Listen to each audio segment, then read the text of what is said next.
দুনিয়া একটি ঘোরের মতো। আমরা সবাই যেন এক অদ্ভুত নেশায় ডুবে আছি। কেউ টাকার পেছনে দৌড়াচ্ছে, কেউ সম্মান, কেউ খ্যাতি, আবার কেউ ভালোবাসার খোঁজে। সবাই ব্যস্ত, কেউ ভাবার সময় পায় না যে এই ব্যস্ততা শেষ কোথায়। আল্লাহ তাআলা কুরআনে বলেন, তোমরা পার্থিব জীবনের চাকচিক্যে বিভ্রান্ত হও না, আর শয়তান যেন তোমাদেরকে আল্লাহ সম্পর্কে প্রতারিত না করে। এই আয়াতটি আমাদের জন্য আয়না স্বরূপ। আমরা সবাই জানি এই দুনিয়া চিরস্থায়ী নয়, তবুও যেন অচেতন হয়ে পড়ে আছি এর মোহে। রাসূল সাল্লাল্লাহু আলাইহি ওয়াসাল্লাম বলেন, এই দুনিয়া হলো মুমিনের জন্য কারাগার, আর কাফেরের জন্য জান্নাত।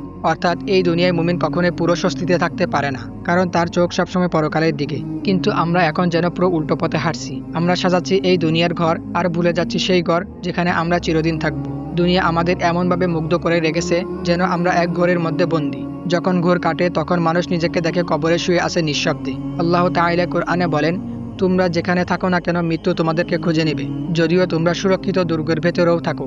মৃত্যু এমন এক বাস্তবতা যা কেউ অস্বীকার করতে পারে না। তুমি চাও বা না চাও, একদিন এই দুনিয়ার ঘোর ভেঙে যাবে। তুমি জেগে উঠবে এক অচেনা জগতে, যেখানে থাকবে কেবল তোমার আমল। আমরা সবাই জানি আমাদের সময় খুব অল্প, কিন্তু আমরা ভাবি আর একটু সময় পরে ঠিক হয়ে যাব, কিন্তু সেই পরে অনেক সময় আর আসে না। আল্লাহ তাআলা বলেন, যখন মৃত্যু তাদের কাছে উপস্থিত হয় তখন তারা বলে, এখন আমি তওবা করলাম, কিন্তু তখন আর তওবা গ্রহণ করা হয় না। তুমি যত দূরে চলে যাও না কেন, তিনি তোমার জন্য তওবার দরজা খোলা রাখেন।